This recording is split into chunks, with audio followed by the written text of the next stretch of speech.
আসো। হ্যাঁ মানে তুমি আজকে বললা বলে কিন্তু আমরা এই রেস্টুরেন্টে শুধু তুমি বলছো বলে আমি এই রেস্টুরেন্টে আসছি, নইলে এইখানে আসার তো প্রশ্নই আসে না। রেস্টুরেন্টটা খালি হলে ভালো হতো, তাই না? যে আশেপাশে কোনো নোংরা লোকজন থাকতো না, শুধু তুমি আর আমি। দেখছো কেমন একটা ফকিন্নি নিয়ে আসছে? আসলেই ফকিন্নি। খ্যাত। এখন বলো কি খাবে? তোমার পছন্দের খাবার খাওয়া আছে।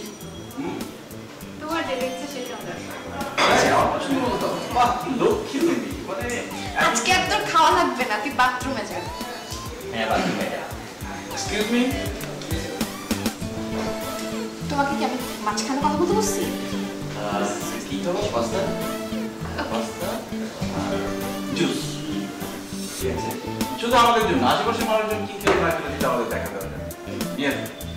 দেখি তো হাত দুটো। উফ, তোমার হাত দুটো এত নরম। মনে হচ্ছে যে খাবার বাদ দিয়ে হাত দুটো খেয়ে ফেলি। খা, তুই কাল্লা কাল্লা হাতি খা। কালা কালা হাতি খা। বলতে বলছি তোমাকে, মামি তোকে জ্বালাচ্ছে। নোংরা মনের মানুষ এরা এরকম